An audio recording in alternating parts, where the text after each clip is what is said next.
think we should be all good. Yep, they're good. Okay, cool. Well, I'll let you guys get right to it. Thank you, Great. Thanks, Melissa. Melissa. For sure. Talk to you later. Hi, Hi, Danielle. Crystal. It's so good to talk with Hi. you again. Yeah, you too. How have you been? Have you been enjoying Good, summer? good. It's been really nice. Some vacationing, relaxing. But yeah, it's been great. It's been also busy, you know. Yeah. How was yours? I hear you guys have been busy all over the place. You guys are in Chicago Oh my right now, gosh. right? Not right now. That's coming up next week, but Got it. the past 2, 3 weeks have just been crazy because we had our national sales meeting where we have all of our sales reps from all over the US coming into our meeting us here in like Anaheim or not Anaheim in San Juan. And we do like a whole overview of what's been going on for the past 6 months, what to expect for the next 6 months. And each department head kind of give updates to the entire sales team. And then we went straight into our first market, which was a pop-up event at our flagship store in Newport. So we had to like totally flip the store, make it ready, not for brides, but for our retailers to come in, see the new collections, do a little fashion show in the space, and do some product training. And then we had Atlanta this week, which I didn't have to go to because our sales reps, they've been doing this for years, so they kind of have it down to a T. And then next week is going to be our Chicago market, which is our biggest one. So that's when all of our sales reps will go to that one. Our internal team will go, and it's like our biggest market for the US. So it's like our Oh, that's Super Bowl amazing. that's coming up. I love it. Yeah. Well, great. Thank you for submitting that assignment that we had given you. I know we asked you to kind of envision what an Amare rebrand launch would look like, and we kept it, fairly vague with at least some deliverables we were expecting, just to kind of see where your thought process is, what you're thinking, and of course, you're not from the bridal industry, so we know that not everything's going to be perfect or industry terms, all of that. But again, it's more just to see your thought process because, at the end of the day with marketing, it's all not the same, but it's a different target audience, different product, but the concepts and what you'd apply kind of all translate. So we'd Right, love for absolutely. you. I feel like it's fairly transferable. Yeah, exactly. And I think we talked about that in our first interview too. Um, Mm-hmm. But I guess just to get started, I'll have you just share your screen and you can kind of walk me through your presentation and of course talking about what you included, but also again just emphasizing like your thought process and why you felt like we should go with the strategy that you're suggesting. Awesome. Yeah, I could definitely do that. Let me see if I can figure out how to share my screen here. Okay, perfect. Window. And take your time because I know Teams is kind of weird. Not everyone uses it. So do not worry. Just take your time and yeah, pulling it up. Thank you. Okay, I see share, Okay, and then great. I have share window, um, and then it's showing me a picture of myself. Yeah, if you click share window, then if you have it already up, then you should be able to choose like if you have as a PDF, being able to click like I guess the document that you want to share.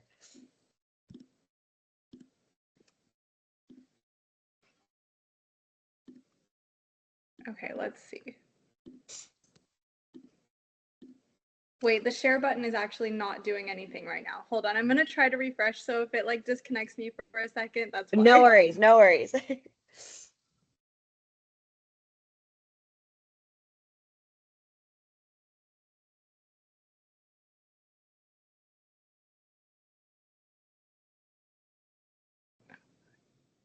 Perfect. Okay, I'm back. Okay.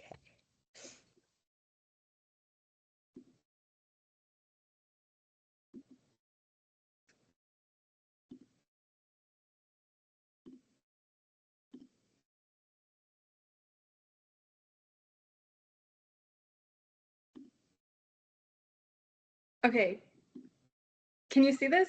Yeah, that's perfect. Perfect. Okay, if I put it full screen, can you see it still? Let's see. Right now it says I'm just seeing like a click to exit full screen.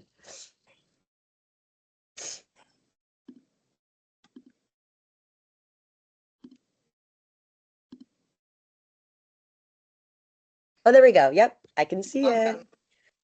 Okay.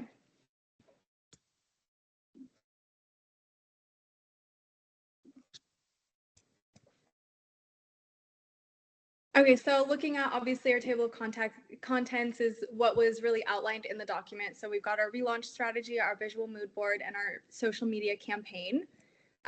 So going into that relaunch strategy, I started with a kind of pretty simple brand positioning matrix. And really what I wanted to show here, like looking at our I kind of put Amare Couture line in the artistry and the luxury quadrant.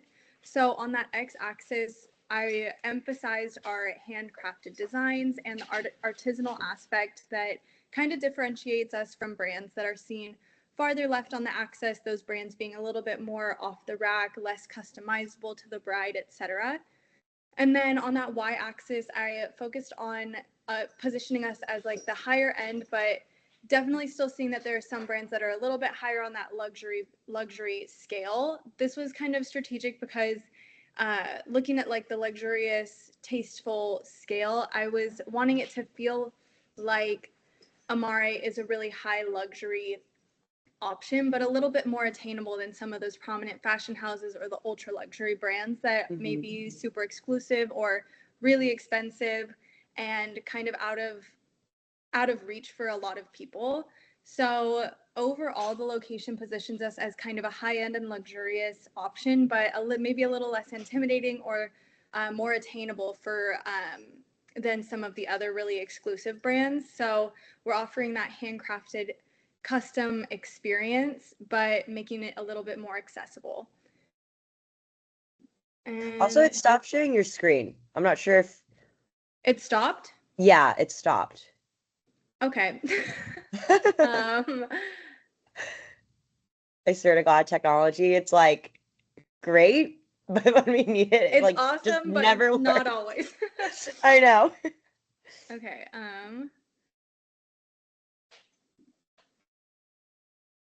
Oh, there we go. Yeah. Now I see your screen again. Do you see the right screen or do you see yourself? I see myself. Okay.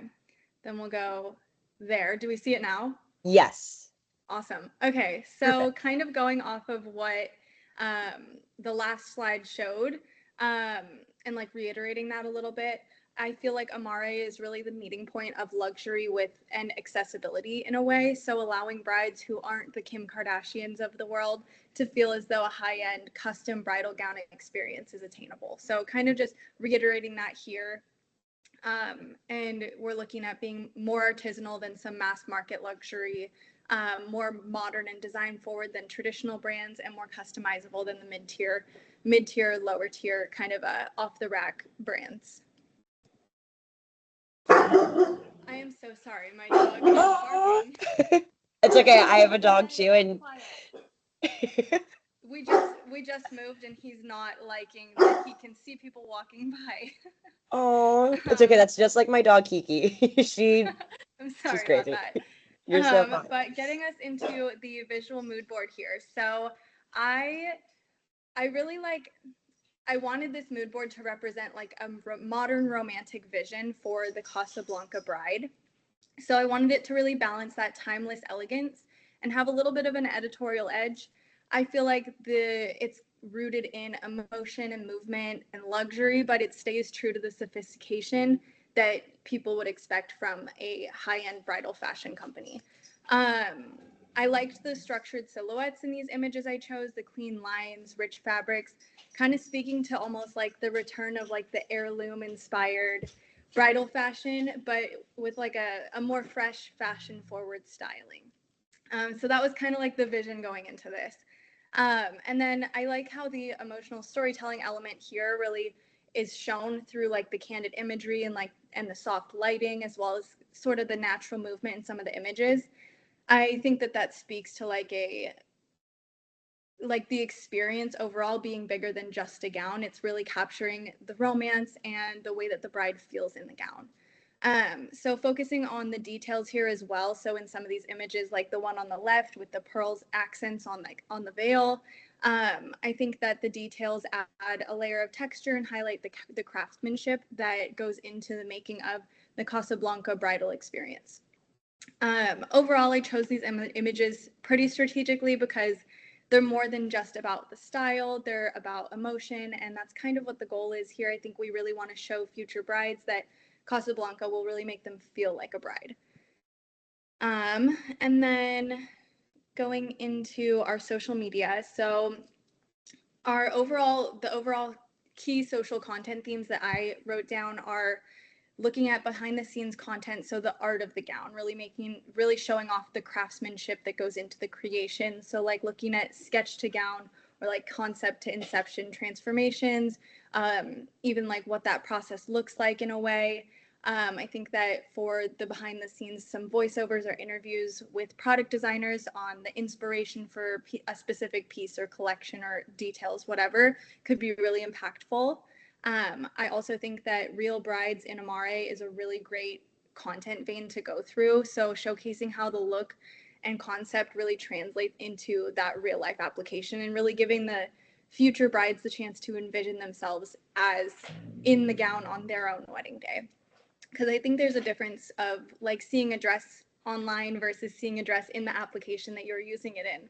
And then style spotlights, so how different brides customized their gowns to fit their style. I really think that this could demonstrate the tailored to you element that we offer, and then the customizations as well.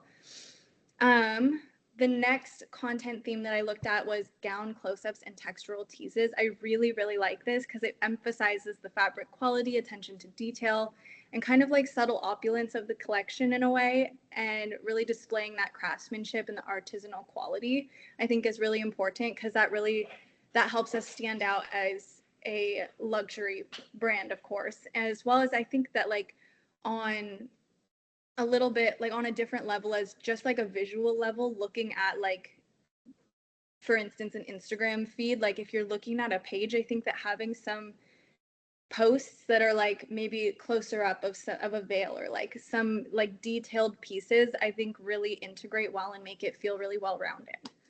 And then finally on here I have design notes and fashion education as a main content theme. I think that this could help us position Casablanca as an expert in the industry, even more so than it already is. And then content explaining, like answering questions, like explaining different silhouettes, what makes a gown couture, etc. could be really helpful, like educational content, so that you're seen as like a thought leader in the industry, essentially. Okay, and then I have some sample posts. So overall, I didn't get a post for like each of the content themes I was looking at in the last slide, but overall I wanted to like really show that like on the left we're looking at the emotional storytelling.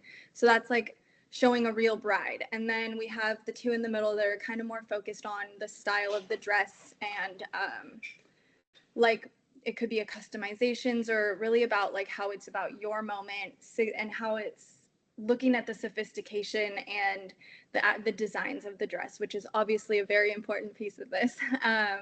And then I think on the right is a really good example of showing those details and the luxury with like the caption luxuries and the details. It's right there. So I think that that's really a really impactful one where you can see up close what is being done. And I like that overall with these you can see like how each one can be tailored to each bride in a way. So when it comes to posting frequency, I like quality over quantity, but being consistent with your posting is, I think, the most important thing, especially for growth. So for Instagram and Facebook, I usually would recommend 2 to 3 posts per week on the feed, 1 to 2 reels per week, and then 3 to 5 stories. For Pinterest, I would say 5 to 10 pins per week is always good. I don't know what platforms you're on, but I added TikTok optionally as well. Also 1 to 2 or more posts per week on there would be great. And the nice thing about TikTok is that you can use your Instagram or Facebook Reels, post those on TikTok. And now that TikTok also has image functionality, you can use even your Instagram feed posts on a TikTok as well.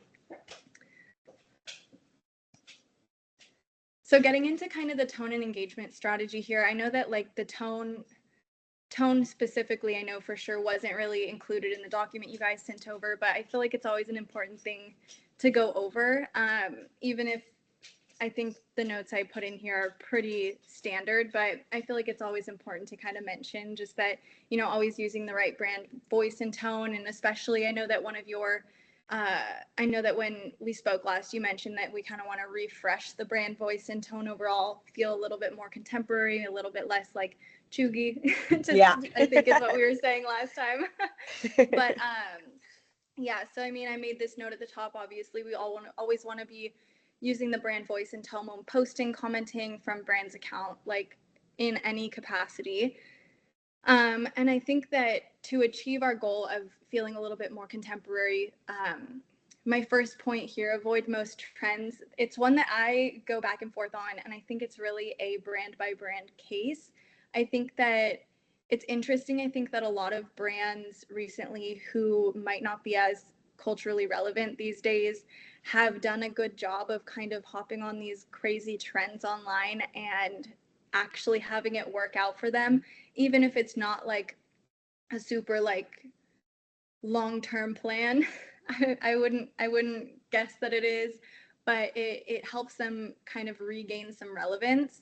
I feel like it has to be like I feel like the only brands that works for are brands that that don't want to have this kind of timeless, forever evergreen almost status. I think it's very like trends come and go really quickly. So I think that when you want to be looking at a more luxury target audience, that's probably not what you want to be doing all the time. As well as I think for the most part, a lot of these trends really focus on a target audience that might be a little bit younger than the demographic we're going for here. But next, I would say that brand voice and language that is used should reflect the key pillars that we're supporting of being like handcrafted, accessible, luxury, artisanal, like timeless elegance, that kind of thing. And then using aspirational language, I think is really important. We want to speak to the bride's dream and like, you know, this is what she is dreaming of. And we want to like speak to that and make it feel like that can happen and come true in a way. And then the community engagement guidelines, I would say just replying to comments with personalized responses, not just like an emoji, like, you know, as a response only, utilizing interactive features. So like, you know, story posts that people can interact with, answer questions, this or that, the slidey bar, all of those things are really great. And then featuring real brides and tagging them to create some more brand trust and organic visibility, because then that'll be shared to their followers, their audiences, etc. And then people will, you know, that's like the ripple effect of visibility onto our page. And finally, I have KPI successes. So when I'm looking at KPIs, I feel like we want to focus on the ones that we focus on should reflect the goals that we're setting. So if our goals are building brand awareness, driving engagement, / interest in the collection, and generating high quality, high intent traffic, then I would say that the benchmarks I would be most interested in watching over time would be our reach, engagement, so those save, shares, comments, click-through rates, and campaign click-through rates. So I feel like reach is a really good metric to look at for seeing brand awareness. So if we're reaching 20,000 views on a reel as opposed to 4,000 3 months ago, we're seeing like that a lot more people are seeing our brand. So that's really going to help us rebuild that brand awareness and kind of get our brand name out there essentially for like the new generation of our target market. And then next, I would say that engagement, so like saves, shares, and comments, I would say shows a lot of interest in the collection, as well as our general engagement. But I would say that those two together would really show a lot of interest if people are sharing and saving, especially. I would say that people are interested in it. Um, I think that engagement in terms of likes is a little bit more passive. But then I would also say that campaign click-through rate would also show a really strong amount of intent, but so would our social click-through rate. I think people going from social to the website, browsing around shows high intent that they are interested. All right, is there anything that I like skimmed past a little bit quickly that you want me to go back and cover a little bit more in depth? No, that was great. While you were talking, I was just writing some questions and comments. The first thing was I just loved the mood board that you gave, and I really liked that you actually didn't use our images because, the intent is that we want this to be a rebrand. So I really love the inspiration that you kind of pulled of where, the direction of Amari Couture you would see it going in. Um, so that was really great. Thank you for Thank you. including that and just again putting the presentation together. My first kind of question was, oh, also you can stop sharing your screen. I just see Oh, myself now. I forgot. I know. My first question is for determining who the Amari Couture bride and the competitor is. Obviously, again, that's something that we didn't give you the direction for. So how did you yourself determine who that couture bride and who, like our positioning? How did you come up with that?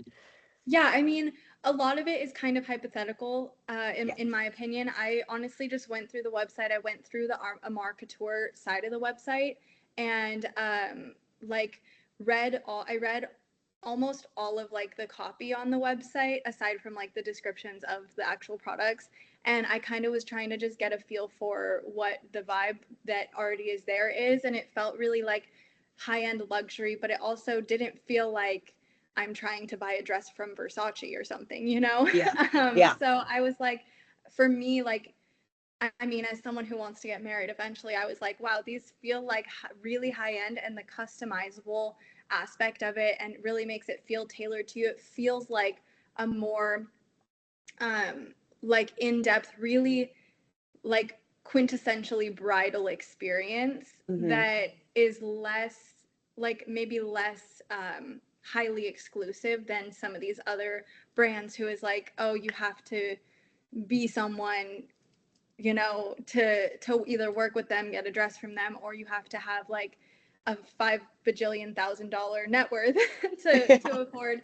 Of course, there's like not prices on the site for the dresses, but it felt a little bit more accessible just because it is a subsidiary of Casablanca, which is just in general not. I feel like it falls fairly in the middle of. It's definitely better, like it's definitely not on the lower end, but it's not in that like, oh, I would never be able to get a dress from there kind of category. So I just kind of went based on how I felt from what I was seeing on the site and kind of like intuitize in used my intuition to like put the positioning in the general area that I felt like it would go. Yeah. Oh, well, that makes me so happy that our website is reading that way because that is the target audience that we want to target. So that's great that you were Amazing. able to get that from our website. But yeah, I think definitely just visually and the tone, like we kind of talked about before, is something that we'd want to change. But the target audience is that luxury, high end, but not where it's like you're saying, like Kim Kardashian, that caliber of a person is the only one that can wear dresses. So that's great. And then my other question too was I love the examples, like I mentioned, that you gave of the images for the mood board and like the sampled posts and mentioning real brides. So if we were to do this Amare relaunch, the challenge would be that we don't have a lot of assets or real bride examples yet. So Mm-hmm. how would you source images in the beginning when we don't have real brides who match that tone or image that we're trying to emulate with the relaunch?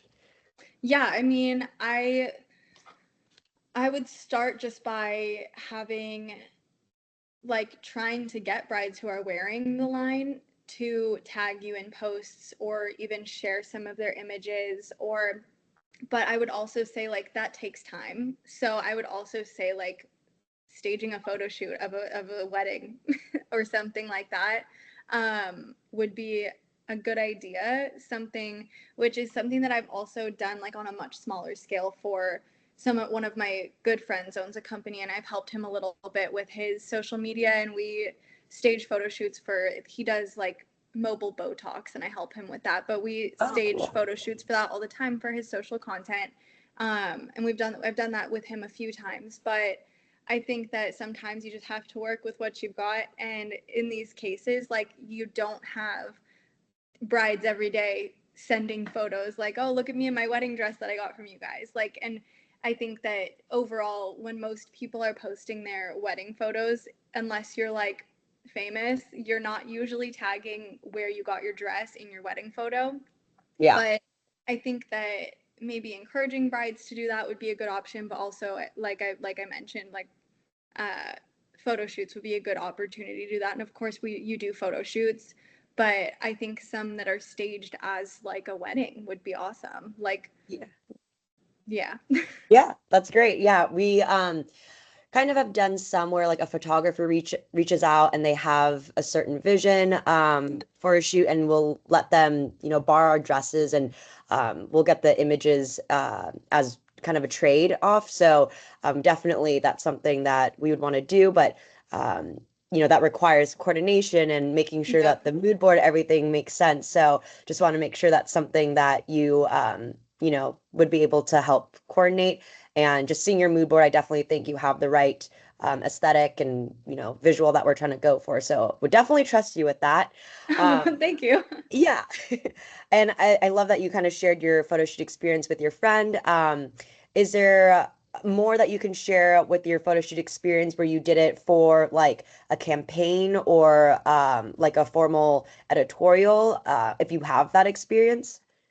So most of the clients that I have, we have coordinated them with, I think we might have talked about this a little bit in our first meeting, just based on like I think you guys had asked about my experience with like managing photo shoots and everything, all of that. And I haven't been super hands-on with those. I have mostly kind of connected photographers that I have in my like contact Rolodex with our clients, because our clients are like located all over the place. And so we've kind of made the connections, but I haven't so much been on set like managing, or but I have done like created some shot lists of like, I'm building a website for you, like I need these kinds of photos. Yeah. So I've done a little bit of like shot list type, but I don't do that every time. Yeah. But I've mostly just kind of connected them, like Okay. contacting them. Okay, perfect. Yeah. For this role, we would have the marketing manager, I guess, owning that photo shoot portion, but it's not like you're having to do everything because we will have a producer. So they'll be the ones that, give us location options. Like we would have to give them the mood board of what we're trying to create, and like you're saying, the shot list. And then the producer would be the one to say, hey, here's some location options, here are some model options, stylists, and uh, like makeup artists, and we would kind of select who we want to work with. For the most part, at least for our crew, like photographer, videographer, makeup and hair, um, and even stylists, we usually use the same people, so you wouldn't really have to source those new people, but it would really be figuring out the mood board. For the stylist, what kind of hair and makeup do we want the models to have, who the models should be, and if we're going to have any props on set, like florals or some backdrop or anything like that. So is that Right. something that, with your experience that you have, that you would be able to do and kind of bring that vision to life? Yeah, I think for sure. Okay. Okay, Sounds great. fun. Yeah, it is. It's very fun, but it's also not as glam as it might sound, not gonna Right. lie, I because think there we are talked always, about the whole photo shoots are not glamorous thing in our yes. last conversation. Yes, like literally, I think we just had our last shoot, and I don't know if I think I shared with you. It was like sunny, beautiful, and it's literally summer in Southern California, so you don't think there's gonna be rain, but then literally after an hour of setting up the shot, a thunderstorm came in and Oh we my had to gosh. completely pivot to everyone Oh moving no. inside, and that was like a nightmare, but actually we just got the final video and images and it turned out great, so thank God. But Oh, those things amazing. happen on set, so I just want to make sure that you are aware of that it's not as a surprise to you, and it requires a lot of resilience and stress management and a strong heart, because you might want to have a heart attack on set. But so I I just love wanted to that. like give you that. Like in any job description for anything that you guys ever put out, you should say requires a strong heart.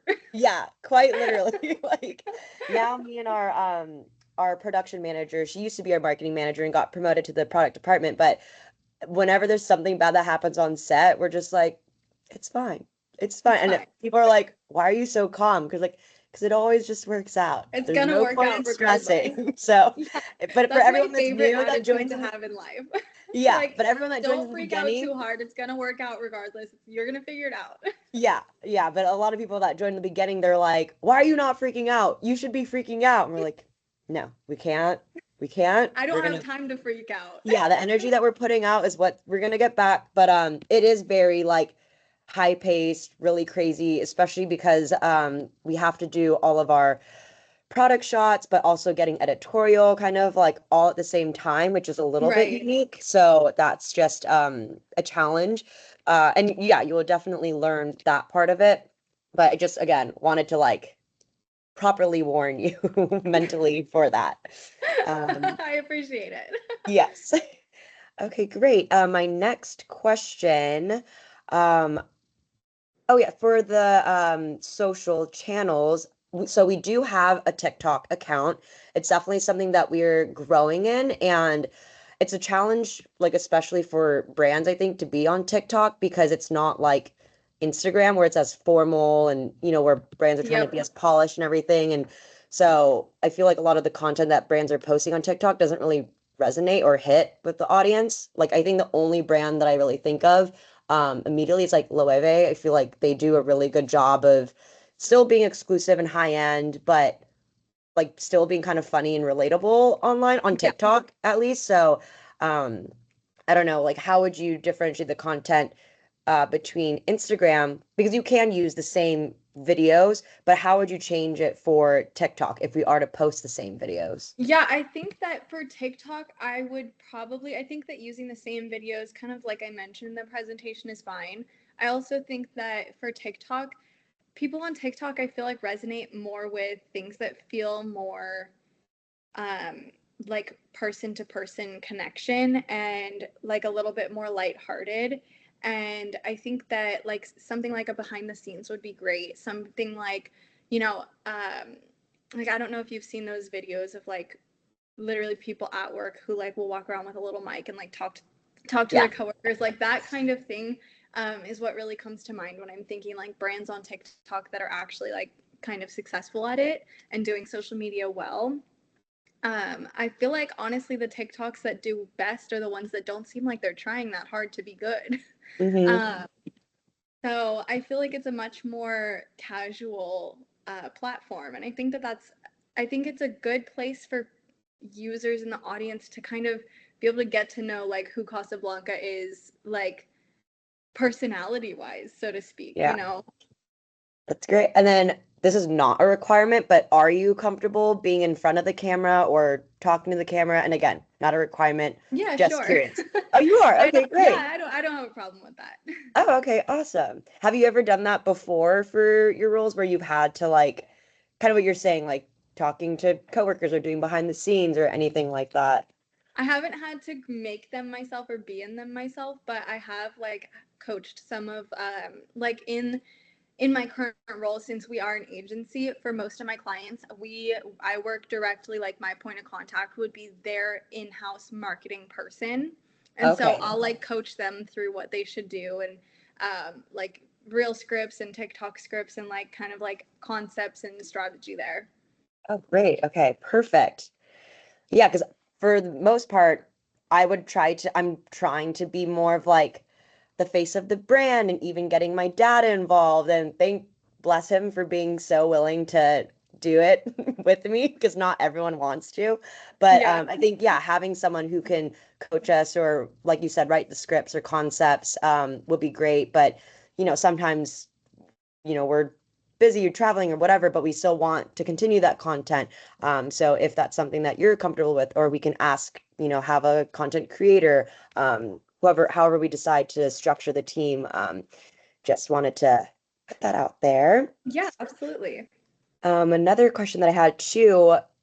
So I love the tone and engagement that you put together.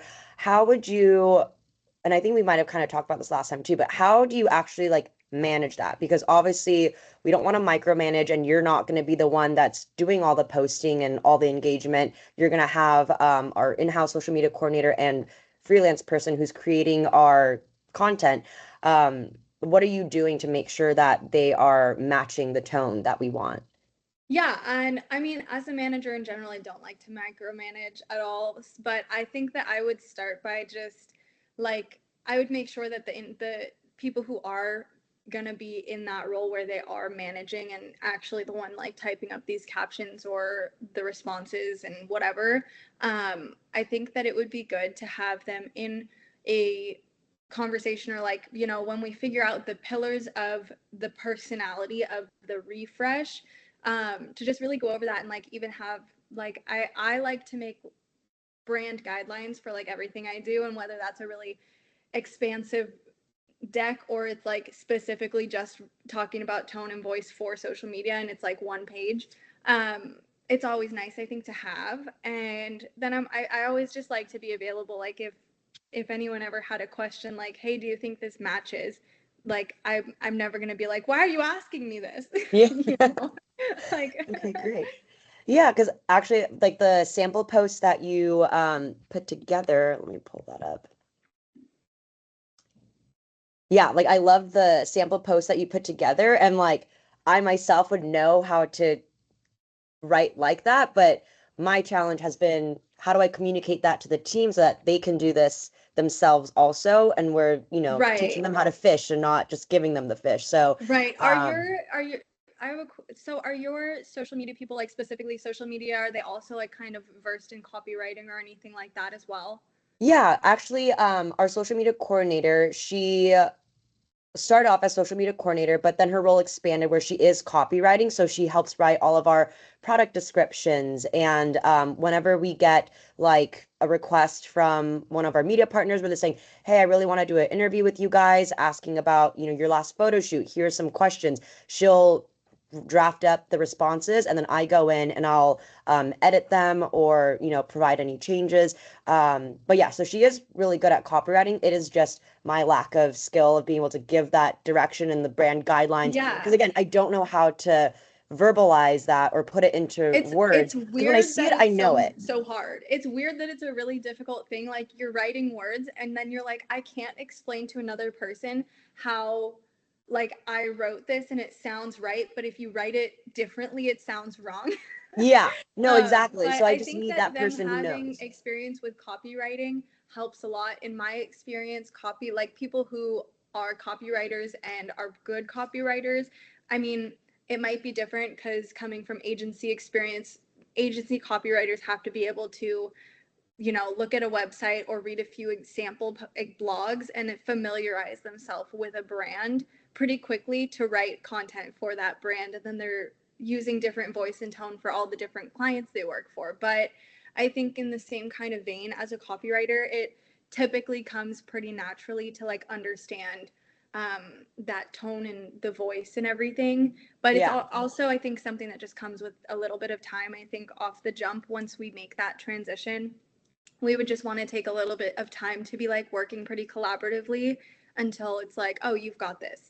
Yeah.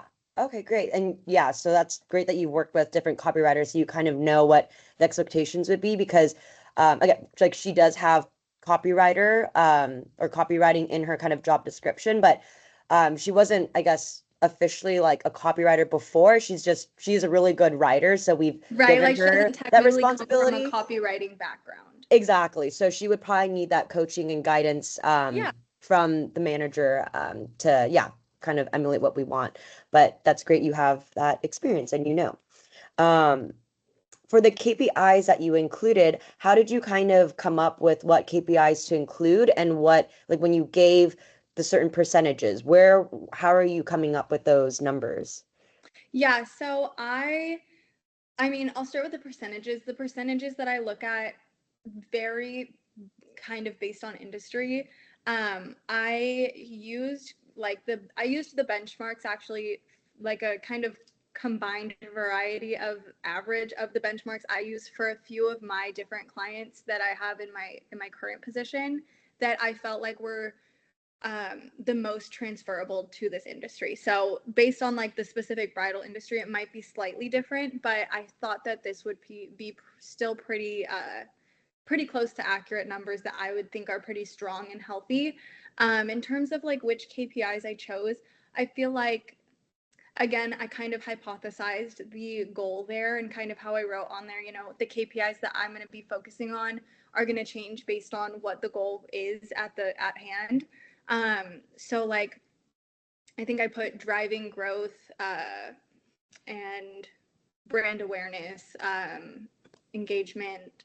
But I think like the first one that I came off with was reach, just because I know that in our last conversation, you had mentioned wanting to kind of rebuild the brand, and you feel like you guys have been a leader in the industry for a long time, but that you might not be as like well known recently, or maybe as like culturally significant in the last few years as you had been previously. So, kind of rebuilding that brand awareness was the first thing that I kind of thought of. So, immediately to me, that's reach. If our posts are reaching a lot of eyeballs, that's awesome. And I think I didn't actually look at how many followers you guys have on Instagram right now, but It's like, really sad. We got hacked like oh recently. So no. we literally had worked so hard. We're finally about to break 100,000, which was like huge for us because we were so behind on the social media game.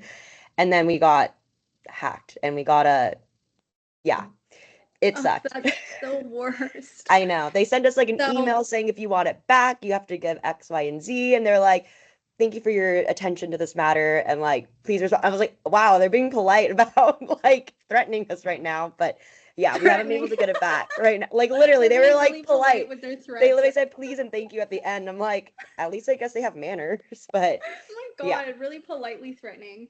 yes. So yeah, I mean, I would probably dial down the reach numbers a little bit based on how many followers you have. Like, if somebody has like like for example, my friend who does this Botox company on the side, he just created his Instagram for it like 4 months ago. I think he's up to like 300 followers right now, and a really good reach like for his reels. I was telling him like you should be happy if you're seeing like 2,000, 2,500 views, you know, that's Yeah. great. So obviously depending on how many followers you have at the moment, it's going to kind of fluctuate a little bit, but overall reach would be my top one for brand awareness, because that just means people are seeing the videos and the posts that you're posting. And then I always like to look at engagement kind of regardless. I think a lot of like some people have different opinions on how important it is. I still think that it's nice to look at. I don't always think that like the amount of likes you get really matters. Especially in the last 5 years, nobody cares about Instagram really as much because people don't have the attention span. Hmm. So I like even on my personal Instagram account, like I don't get nobody, I have like a few thousand followers and nobody likes my pictures anymore. But it's like, I think everyone culturally has shifted away from really caring about that so much. What I would look at is who's saving and sharing, like you would on Pinterest. If you see a bridal gown on Pinterest and you're like, I want that bridal gown, you're gonna save it. Just like if you're in a bachelorette party and you're like, look how gorgeous this dress is. Hey bride, when you go dress shopping, you should stop by this place. That kind of thing. So I would say more of the engagement in that sense would be what I would look at. And I wouldn't be expecting like a ton, but I would be really glad to see 5 to 10%. And then click through rate from social, I story links are really typically very low. Link in bio, so that is it's funny because like we look at all these numbers and they're all like 1% would be awesome. Yeah. But, which is so true. Like it is pretty good, but it's I always think that's kind of funny. But I think that link in bio I would be more interested in than story links. I think for the most part, the link in bio is always there. Story links come and go, and you never, I would say, yeah, 1% of however many people saw your story would be an awesome amount of people clicking through. But yeah, I think I got a little off of what your question was, but I would say No, that no, no, you're still on track. reach would be my top one off the jump, just because we really want to focus on rebuilding that brand awareness. Obviously, we want high quality traffic that with high intent, but I think that a good place to start for that is for people to know who we are. Yeah, that's great. And then what would your thoughts be on like, because this is something we've talked about too, now that we've like lost our followers and someone who doesn't know who Casablanca is, when you see like 3,000 followers, it's like, oh, is this a legit brand? Are they actually good? So like, where people like purchase followers, is that something too that like you would I would ever never okay. recommend to never buy followers. Okay. So for me, if I'm looking on Instagram and I see a bridal company's page and they only have a couple thousand followers, but if their posts look like, oh, this is branded well, like this all looks really cohesive, the page looks pretty, Yeah. I would be like, oh, that's a cool like boutique bridal shop. That would be kind of my first thing. Yeah. And I would feel like that's honestly kind of cool. I'm sure there are some people that are like, that would be like, oh, if this is a good company, why do they only have 3,000 followers? But for me, my first thing is like, oh, like this is I would think it's more boutique and not like international. And that would be kind of just like the only thing, which I don't think is really detrimental. But I definitely wouldn't buy followers because that will mess with all of the metrics in terms of like your engagement to follower ratios, all of Mm-hmm. that. And I think that I don't know if this is like accurate now, but as of like I think a few years ago, I had heard something that was unconfirmed, but that Instagram didn't like when you were buying followers for brands, and so I don't know if there was some sort of like negative, um, like jail, that Instagram jail, but I think Oh, regardless, like getting blacklisted. I think that's something. I don't right. know if Yeah. there's like any detrimental effects that Instagram would do to you, but I know that if I'm looking at a company's Instagram page and I see that they have 15,000 followers and they're getting an average of 5 likes on their posts, I'm going to be like, what the heck? Yeah. Yeah. Okay, great. So, yeah. Um, Perfect. I know it's always interesting kind of asking that question because everyone also says different things, but I'm definitely on the side too of let's not buy followers. And it's really tempting because we want to, but It is. like you It is said, tempting. people are like smart. You see it, like I see that all the time where I'm like, why do you have like a couple 100,000 followers, but you're literally getting 5 likes? Like that's Yep, it's obvious. suspicious. Yeah. I've worked for an agency previously that did that for some of their clients, and Oh, wow.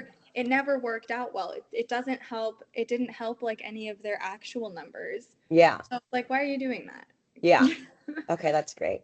Um, and then I had some other questions too. Um, for influencer partnerships, is that something that you've coordinated in the past? That's not something that I've done myself, but I would definitely feel comfortable with it. Like reaching out to influencers and all of that. It's something I would definitely feel comfortable coordinating or working on, but it's not something that I've done specifically myself. Okay. Um, have you like worked with someone? I guess because for me, like we work with influencers, but I guess the challenge is one, what's like the best way to kind of do that first engagement of, hey, we want to partner and collaborate with you. And I'm sure there's a proper way to kind of have that first communication. And then also when you're looking at contracts and negotiating, what makes sense for a follower with a certain number of followers and engagement. So like for that myself, I don't know what is a reasonable I guess reasonable number that they're Right. asking for. I don't have like a specific number on like if they have 500,000 followers, they should be charging X amount, because I know that all the influencers charge different rates. Yeah. But that's definitely something like that. If we were working on that, that's definitely something that I would have no problem like doing some research into and seeing what is quote unquote average or normal and what makes sense, and then seeing what would make sense for us to do. Great. So then if we were to like really kind of hone in on our influencer partnership, is that something that you would want us to do internally, like having our team do, or would you try to do that externally with like an agency or um yeah, doing it like outside? That's a good question. I think that if we had like between the resources of the team, I think that if A, there's the bandwidth there to take it on, um, and B, like I think that it would be something worthwhile to test out. And I would say that if we weren't seeing a ton of either responsiveness or like successes with it, then I would feel like it wouldn't be an issue to maybe bring on an agency and either consult with us to help us be more successful in that realm, or even to take it over, because I know that some agencies play middleman for those kinds of negotiations, Mm. and might make it feel like a little bit more legitimate. I don't know if because I know like sometimes I feel like influencers will get messages and be like, oh, I don't know if this is real. Yeah. So that would be kind of the only thing, but I think that it would be worthwhile to probably try doing in-house. And if it wasn't like working out really well, or if it just wasn't if we just didn't have the bandwidth for it, I feel like it wouldn't be an issue to outsource. Okay, great. Yeah, actually, right now we do just kind of like organically reaching out to brides and seeing if they want to collaborate with us. But I think our challenge right now with our kind of influencer program is that we partner with an influencer, but it's hard to see, okay, well, what's the result? Was it actually worth it? And not just that, but Right. also like making sure that the content that they're posting is something that we can repost ourselves, or just like having it be more storytelling. Because I feel like we are working with a lot of influencers more than we did in the past right now, but I'm not really sure I'm seeing the results. Whereas in the past, we worked with like one influencer who was kind of a micro influencer in Orange County. I think it was like Blondie in the city or something like that. And anyway, she didn't have a ton of followers, but she really did a good job of storytelling from going to the store, blogging about it, us sharing the blog, and then all the way to her dress fittings and then her actual wedding. And she really did a good job of like explaining that whole process. So the engagement on that was amazing. And that was only just when Right. we had like one influencer for that like entire year. Whereas right now we're working with, I feel like, quite a few influencers, but I'm not seeing that same I guess, engagement or return on investment. So I would definitely want the marketing manager to come in and kind of maybe speak with the influencers and really making sure that we're telling some sort of story or educating them or Yeah. inspiring the brides. It's not just here's your dress for trade, take some photos and like send it to us and that's it. Right. No, I think that there would definitely have to be a good like vetting process of like stalking all these influencers and finding which ones feel like they would resonate the most with the brand, and from there making sure that you're actually creating like a relationship with these people so that they're I think that the like what you were saying about that girl who did really her videos did really well, like it's more about the storytelling than just like what people are seeing, because Yeah. that's adding so much more value. And so I think it's more about making sure that it's somebody who's going to tell the story in the right way. Yeah. It's great. Let me see. Or also like if we're doing our relaunch, I guess what would you kind of recommend for our website and digital like channels or marketing efforts for that? Well, I would want to do like a full audit of the website. I know like I went Yeah. through it, but I would make sure that um, like I really actually love website projects, but I feel like I like to make sure that I'm looking at all of the assets we have, all of the copy that we have. Everything needs to feel like very branded and match, and I would want it to feel very dreamy because we're going with this we're going with this like speaking to the bride's vision and the dream, and we're an attainable luxury brand who's going to make this experience unique to you. And I would really want the website to speak to that. So I'd want it to feel kind of ethereal, almost like dreamy, and like dream wedding. And Yeah. so, and very romantic, I think, is so important too. I think the emotional storytelling aspect of it is so important. And it kind of goes back to the visual mood board and like the pillars that I mentioned in the presentation I put together, because we want it all to like weave throughout every platform that we're on, whether that be social media or our website. So yeah, and I would definitely look into like some, not maybe not so much integrations, but like some like unique design tools that you could use in the website, whether that be like a specific type of scroll, or the way that the hero is created, if that's going to be a video or a static image, and how you have the navigation menu set up. I would try to make it pretty unique, like a unique user experience for sure. That's great. When you were kind of doing your research for this project, were there any like websites, if you had a chance to see any, that kind of stood out to you? Oh, I wish that I took note of like my thoughts. I didn't take notes on my thoughts on like other people's websites really, Yeah. but I mean, if I was that's just something curious. So that if you don't know, it's like okay. I didn't take note on like my kind of audit or thoughts on other websites, but like if we're gonna do like a website refresh, that's definitely something I would love to dig into. I really like website projects. Okay, great. Well, that's perfect because we're right in the middle of our website refresh. And yeah, there's some challenges. And if you were to Always. join, it would be great. That I'm happy that you love website redesign, because I think every person that's had this project in their hands, it's kind of been like a burden that they don't want to do. I feel So we like it's really a need love-hate someone that will. relationship with websites always, but I do a lot of them. I manage a lot of of website projects in my current role, so like I have to Okay. just make myself love it. Okay, that's great. Um, Also, actually, on that note, when you're doing the website redesign, I know it's like a lot of work to do it. Were you kind of just focusing just on those projects, or were you also having to kind of multitask and do other projects simultaneously with website redesigns? Oh yeah, I always have multiple projects at once. Like I feel like when you have several different clients, there's no avoiding that.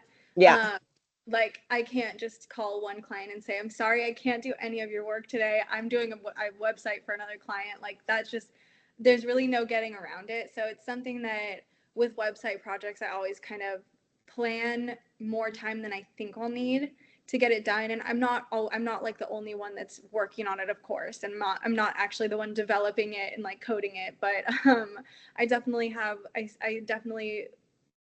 I have actually designed some of them, but we do have like designers who do most of them. But I definitely have a large hand in it, and they're big projects, but you know, the rest of the world doesn't stop turning for anyone. So Yeah, that's great. Um, and then I know we didn't ask this for the project too, but I was just curious because I love something that we need to focus on as a brand and for our brand awareness is really targeting our brides. So kind of that B2C channel. But I was just curious too for our B2B, where we're like talking to our retailers, how would you engage our retailers?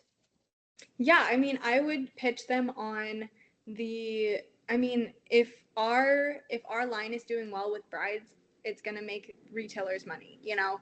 Mm. And I think that that's kind of the basis of it, but I would pitch them really on like getting them on board with selling the brides on the dream and the vision, and getting them to really believe in what we're doing. Great. Um, Perfect. That was all the questions that I had from the presentation. And I know it's been a while since we last had our conversation, so I want to make sure definitely that I'm answering any questions that you have also about the role or the company. But for me, that was all the questions I had for today. Okay, yeah, I do have a couple of questions. Yeah. Let me see. I think that you might have answered a couple of them. So, yeah, so you answered that one. Okay. So my first question is kind of what would success look like in the first 90 days and the first 180 days for this role? Yeah. I think. Well, we kind of talked about this, but I think having the marketing manager come in, looking at just like again our brand voice and our brand guidelines, because we have it kind of, but it's just really a shell, I think, and I'd love it to be a lot more comprehensive so that the team has a clear direction of what, certain assets should look like or how we should be talking to our consumers, because I think even without that really clear direction right now, they're doing a great job. But now that I'm getting more involved on the creative side and putting my name out there as a creative director, I would want to make sure it's accurately reflecting what I want, the way that we're talking to the audience to be. So I think definitely having the marketing manager coming in and just setting that foundation, because I think right now we're so busy of like doing, but we need just that, take a pause and have that clear direction. So I think that would be definitely number one. And then number two is our website that we had mentioned. This has been like a long project that's just been on pause. So really finishing, taking us to the finish line of our website, refresh, that would definitely be like the one of the biggest things for sure that the marketing manager would be coming Absolutely. into. Yeah. And then I guess 180, just learning the business, because bridal is kind of unique, and especially like working with our retailers.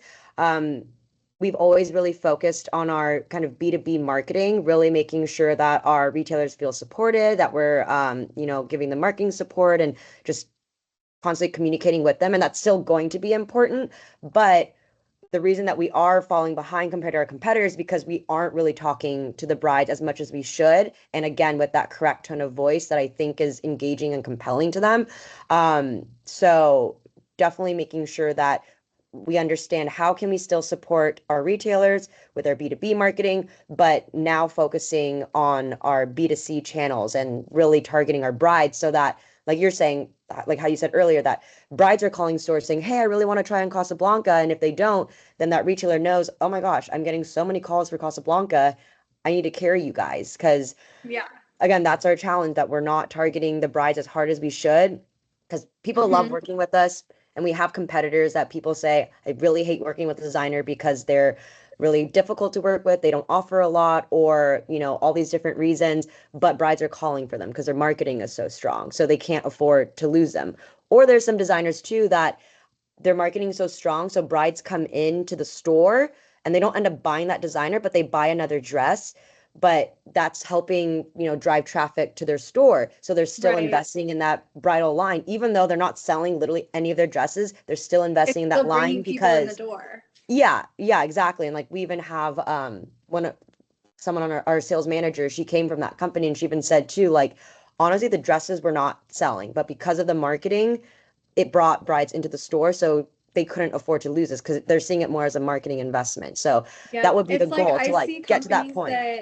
I see companies that do that so well across so many industries, companies in literally every industry that's like, this is not like, for one example, I it just pops into my head is Ghost energy drinks. Hmm. They are like, I'm not a big energy drinker, but like their branding is so good. I want to buy them all the time because the cans are so pretty. Like Yeah, their marketing is so good, and my boyfriend like is very big gym person. He's like, "Oh, it's not that, they're not that good. They're just a marketing company." yeah, And like they're a really good marketing company who happens to sell a product. And I see that across the board in so many industries. It's kind of crazy how like impactful marketing is yeah, in like every way. yeah. Anyway, tangent, but I just find that so interesting. No, it's so true. And like that's why for us as a company, I really want us to focus on marketing, because like once you go to the markets, you'll see everyone has beautiful dresses. And to be honest, some of them are even really similar because I mean, especially for like a clean, plain, minimalistic Right. wedding dresses, there's only so many ways you can do Yeah, it. there's only And so much it's you can do. yeah, and like what makes it different is what's the customer service and the support that we're getting, and then again, like how you market it. That's super Yep. important, because we literally have Yeah. dresses that I see the same exact one that another brand is selling for $20,000 because it's just that brand name that you're putting on it. And it's literally, Yes. like, I'm not kidding, the same fabric, the same silhouettes, everything. It's just the branding that's making it $20,000 versus $2,000. Exactly. And I mean, as a company who has for a long time had really high quality and really great products, it's time for the marketing to level up and be at that same level as the companies who are just really good marketing companies with not as Yeah. good products. Yes, exactly. Awesome. um, Well, yeah, any other questions that I can answer? um, Not really. I mean, my last question was just, is there anything that we have discussed that you would like me to elaborate on or that I haven't like gone into enough or enough depth on in any way? Um, No, for today, I think that's pretty much everything. Wonderful. Just so you're aware too, of, like kind of what next steps would look like. Mm-hmm. Would definitely share, your presentation explanation like this video with our team. And then the next steps would be coming in person so that you can meet our CEO and president, my parents, and then our global sales manager because our marketing and sales they work very closely. So we'd want to make Right. sure that she has an opportunity to ask some questions as well and how, sales and marketing, you guys have collaborated together in the past. Um, and yeah, those would be kind of the next steps. So we'll definitely get in touch with Ellie on how we want to move forward and we'll go from there. Perfect. Thank you so much. It was really nice to speak with you. Yeah, thanks, Danielle. Have a great rest of your day. And it was You really great catching too. up again. Bye. Bye.